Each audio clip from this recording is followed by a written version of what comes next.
yesterday we left Innisfail. We did a short stint at the caravan park there, and we also stayed overnight at Paranella Park. So we've come up to Babinda, to the Rotary Park up here. It's just a donation to stay, and you can stay for 3 nights. So we're going to make use of that whole time. And today we're going to, do you remember? Babinda Boulders. Yep, and? That's all I really care about. He wants to go there, but you can't swim there anymore apparently. So anyway, we'll have a look. Babinda Boulders, and we're going to Josephine Falls. So we'll check that out. Hey Hudson. Yeah? Where are we going? To the waterfall. To the waterfall? Oh, big waterfall. A big one. What are we going to do when we get there? Get to play. We're going to play. That sounds good. Yeah.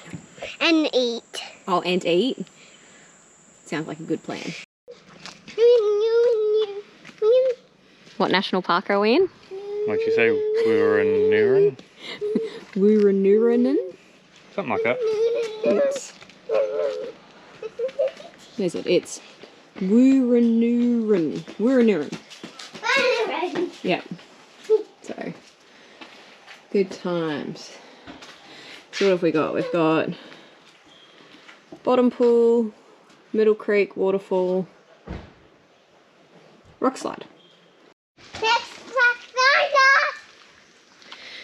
So it's a 700 metre walk, and it's all bitumen, so it's nice and easy. A few slight hills, and we've just gone halfway and realised we left all the towels behind. So fun.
Alright, so we are at the Babinda Boulders. We're going to go for a walk. There's a really big car park here.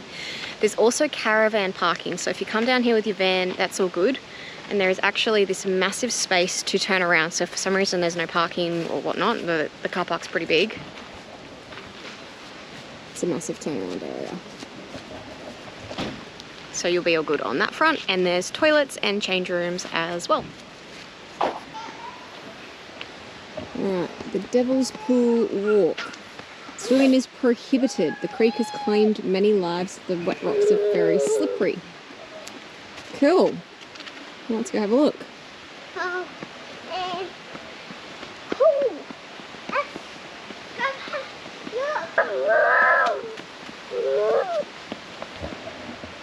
Hear the car noises he's making as he runs. Welcome to our life 24/7. Yeah. Like everything is car noises. Playing with cars, car noises. Riding bike, car noises. Running, car noises. You guessed it. Driving in the car, past another car, car noises. It's like he's a bit obsessed or something. Maybe.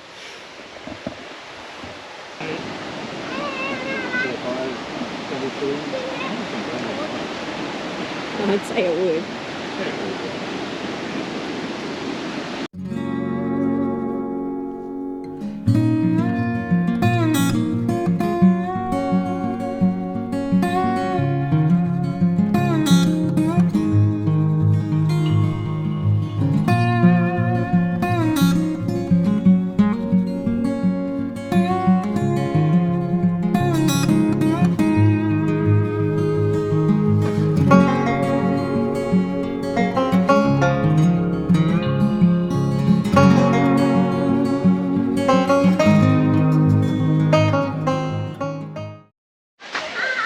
So the boulders.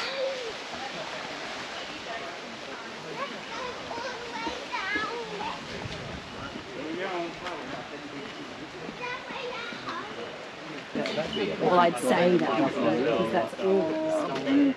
Yeah, he was. This is cool. Where you going, Hudson? Huh? I got my rock. Where's your rock?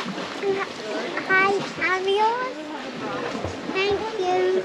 You can find your own. Find my own. You stole it. Okay. I can see why people like it here. Yeah. Do you? Yeah. It's a nice, like, rocky thing there. Yeah. So you don't get a lot of the grand murky water stirring from the walk through it. No. Alright, so one of the pitfalls of camping Yep. is how long has it been raining for? We got here 3 days ago and it's been raining for 2 of them. So actually this will be the 4th day. So it's been raining for 3 days. And it rained before this at Innisfail as well. Yeah. So- On class on 1, clear days at reset. So everything is wet. Yep. And we've got to pack up today and try and get to Cairns. And it's, like, you probably can't see it, but it is still raining. I'm getting splashback. Yeah, bit of drizzle here and there. And Yeah. you wanna show and tell? So we're staying in a gravel pit at the moment. So it's a really light road base and it's got some decent sized rocks underneath. And this is what happened to our pegs when we stick them in the ground. They're supposed to be screw pegs. Yep. Kinda. So she's yeah, dead. I wouldn't say dead. I'll try and get some spanners on it and straighten it back out again, but do that a few times and they're going to snap the tips off, I reckon. So today we are at Rainforestation Nature Park. I had to check the sign, and we are going to ride on one of the army duck water boat things. I'm not really sure. Are they called an army duck? Yeah. Army duck, yeah. So we're going to go for a ride on Aqua Duck. Aqua Duck, that's what it is. So we're going to go for a ride on one of them through the rainforest, and I think Hudson's going to really enjoy it. Probably. It'd be interesting anyway. I reckon it's going to be pretty bumpy.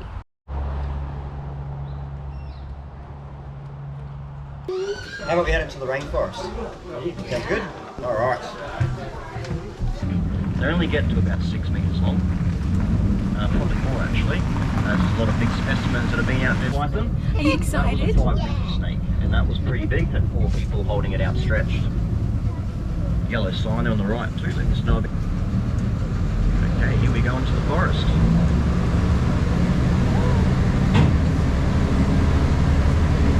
They're in a collective group that we call epiphytes or air plants. Right, we don't need it yet. And just got to make sure the most important thing is we are in boat mode, not submarine mode.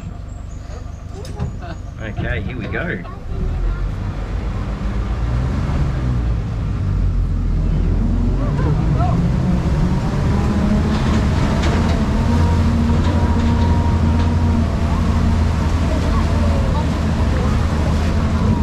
And we are floating now.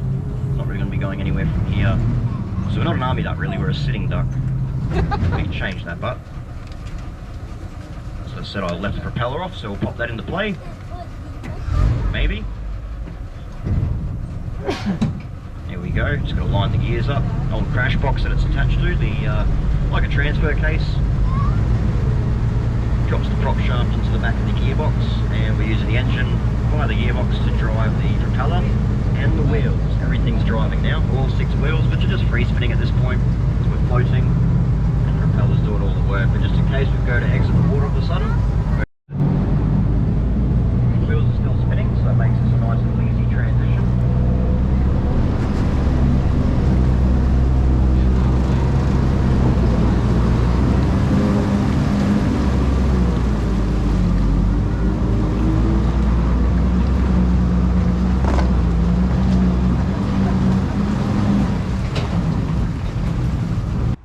Alright, so what did you think of the Aqua Duck? Yeah, it's pretty good. Much better than expected, hey? Yeah. Goes on some decent hill climbs too. I loved it, Mom. You loved it? Yeah. Yeah? Yeah. Yeah. So Hudson had a ball. There was actually another little kid next to us, so he had a good chat to him. So yeah, up and down hills. We went in the water. It actually was surprising how quick it could go. Yeah. and the man said it was built in the 1940s. It's got a petrol engine. Yeah, which surprised me. I thought it would have been a diesel. Yeah.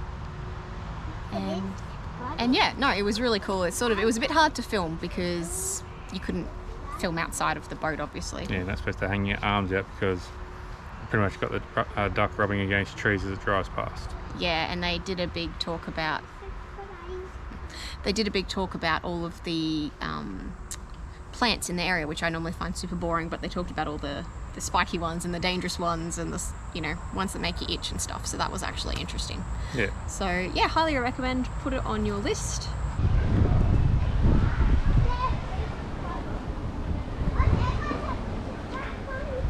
Into the Butterfly Sanctuary, 9:30 to 3:30.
Can you see them, Hudson?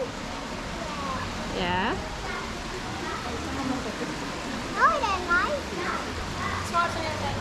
How are you enjoying the butterfly aviary? It's really nice. It's so hard to actually photograph them, but just having a swarm come over your head is really cool. And they must really like Hudson's hat because they keep landing on them. But then I try and tell him to stay still so I can get a photo, and he goes, "What?" And then they fly away. So. If you ever come here, wear UV sensitive clothes. Yes. They are attracted to UV colours. But it's really cool. It's probably a bit expensive for what it is, but was it like $20 per adult? Kids under 4 are free. But you don't get to do this every day, so No. yeah, really cool. I think this is the biggest butterfly sanctuary in Australia. I'll fact check that, but I'm pretty sure that's what I read. So yeah. Guinness Book of Records. Largest butterfly sanctuary, Australian butterfly sanctuary. There you go. Alright, so we are at Cairns Coconut this week. So I'm actually filming on our last day because it has rained the whole time we've been here. It's a beautiful park. It has a really nice vibe. You just feel, good here. The facilities are amazing. I'm going to do a quick rundown and have a film because they didn't look so great earlier in the week with all the rain. Yeah. Alright, so we actually booked this a bit late. We booked it about 2 weeks before school holidays. Somehow we managed to snag a site.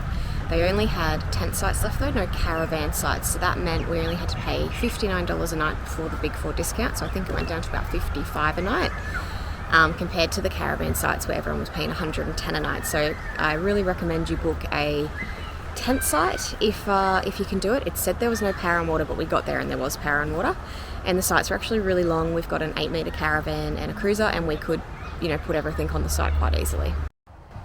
Alright, so the Kids Adventureland. Unfortunately, this was shut most of the time we were here because it was rainy. So there's a bike track that goes around the whole playground. Now you can see here there's actually 2 jumping pillows. So there's a small one here and there's a much larger one down the back. I didn't really see the point in that, but when you've got big kids and small kids, it's good that if there's big kids on one, you can just go on the other with your small kids. That's the bigger one. And over here is the adults pool, so only over 18s, and it is a proper warm spa. We actually snuck in there one night when no one was in there and took Hudson, but yeah, really, really nice. They've also got this area down here, which is caravan storage. I'm not actually sure how much they charge to store the van here, but then we have our Sun Lagoon. This is more a kids pool. It also has a kids spa, which is warm, not hot. So I'll show you that.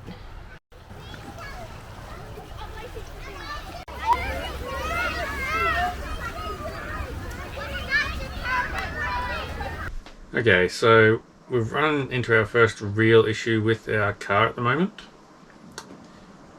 When I bought it up from Melbourne, we did 2,000 Ks coming up, and I was like, okay, I'll go get a 1,000 K, just check overdone on it to see if anything's worked loose, anything's wrong with it. And took it to Toyota and checked it over, did what they had to do. I got the car back and they turned around and told me they wouldn't check the rear axle or suspension components because they are not factory. Fast forward 7,000 Ks later, we're in Cairns. A few times we've been driving with the van on and I've had to brake hard or just driving hard through like a city, on and off the brakes the whole time. And I've noticed a burning smell coming out of the car. Last week before, we were driving along and I almost missed a turn off. I jumped on the brakes hard, turned around, did our turn, got to where we were actually going for the turn off, and I could smell the same burning smell again. So I went around, checked my tyres, and checked the like hubs, bearings, all that sort of stuff. And the rear left wheel was really hot. Like you could not touch the actual rim or the axle itself. We have the Safety Dave tyre monitor on, and it was reading 10 to 15 degrees hotter than the rest of the wheel bearings. And that's out of the edge of the tyre on the heat that's in the tyres, not the actual tyre or the hub or bearing itself. So now we're in Cairns. We actually had the 10,000 K service done day before? Yesterday. And I specifically told them this time, can I get somebody to look at the rear axle and all the non-factory parts? I'll pay extra if it has to, but I want someone to check it over and make sure everything is still fine on it. They checked it all over. They were trying to adjust the handbrake up because the handbrake's a bit loose, and realised that the wheel wasn't turning properly. So they've tried loosening it off, doing this and that, and worked their way back along the brake line setup and found that the brake line had been run behind the diff, in between the diff and the shock tower. So what's happened is the brake line has ended up behind the diff and in between the diff and the shock, and the shocky has pushed against it, crushed the brake line for the rear left brake caliper, and we've actually been driving around for who knows how long with only 3 brakes, like 3 working brakes. The front 2 and the rear right. The back left was not working. So Toyota checked over the whole thing. The shocky's got a good sized dent in it, but it's just over the sleeve. So it's not the actual shocky itself that's damaged. It's just the stone deflecting sleeve that goes over the top of it. They checked it all over. There's nothing else wrong with it. The diff's fine. All the bolts are still tight. But it's just a warning to others that if you've had aftermarket work done to your car, that if you get done at a brand name dealer, they may not check components you put on your car that are not actually their brand. So it might be worth just asking them to look it over, or going to someone who will actually look over your car properly.